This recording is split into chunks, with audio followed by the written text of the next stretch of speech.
And one of the great things about human species is that we have this remarkable organ, the brain.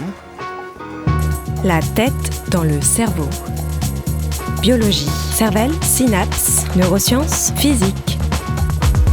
The human brain really is the most unique gift of our species. Avec Christophe Rodeau.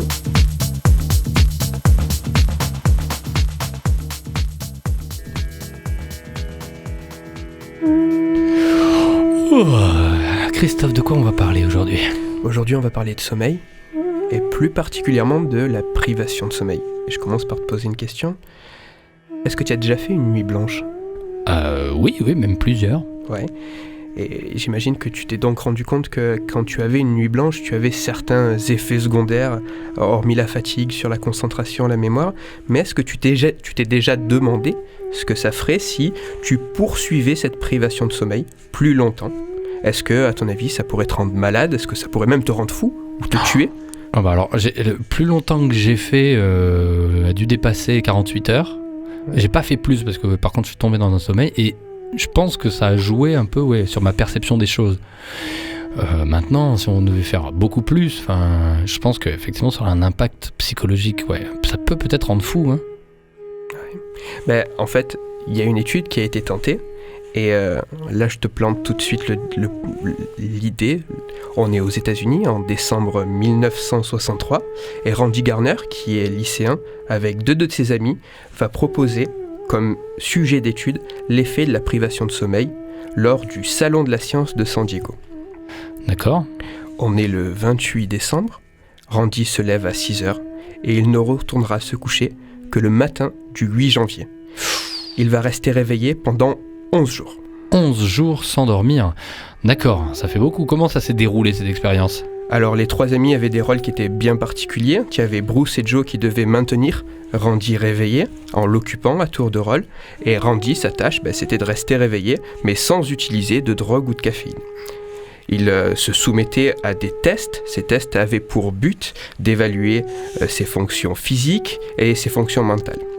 Cette expérience un peu particulière a eu d'abord un fort retentissement au niveau régional, puis national, au point que le célèbre magazine américain Life lui a consacré un article. Alors, que provoqua la privation de sommeil ?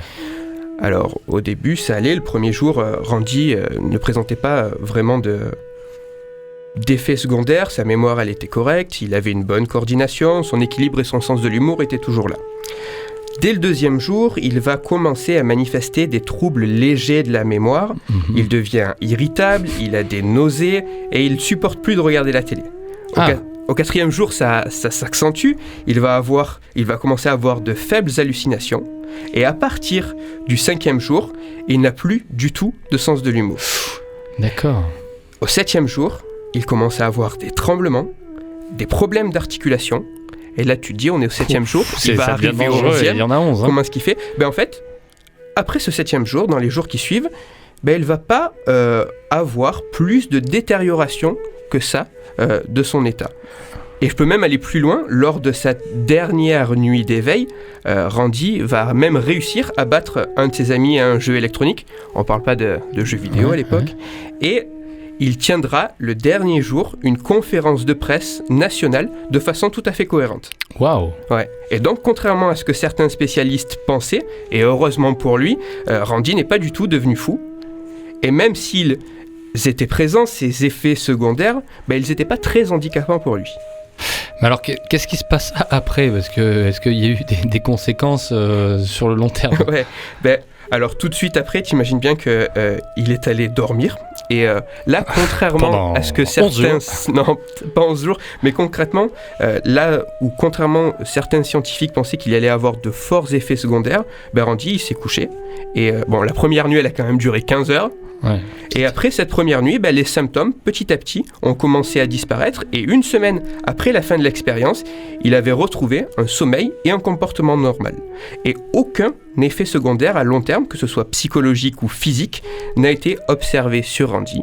Et il demeure à ce jour le détenteur du record de la plus longue période sans sommeil, avec 264,4 heures d'éveil. D'accord, mais alors, hormis le fait qu'il ait battu un record, qu'il a dû avoir des cernes assez grandes et que il a dû bien profiter de son lit après, en fait, qu'est-ce que cette étude a apporté réellement ? Alors si on devait essayer de conclure sur son expérience à lui, cette expérience / exploit de Randi a permis de réfuter certaines théories. En effet, une longue privation de sommeil ne semble pas provoquer des troubles physiques ou mentaux très importants. Et les effets secondaires vont disparaître très rapidement après quelques nuits de sommeil. Mais là, je viens quand même nuancer, il faut faire attention. Ces résultats, comme je dis, il faut les nuancer. Premièrement parce que cette étude elle a été effectuée sur un sujet qui était plutôt jeune. Il a fait ça une fois dans sa vie et il ne souffrait d'aucune maladie et d'aucun trouble du sommeil.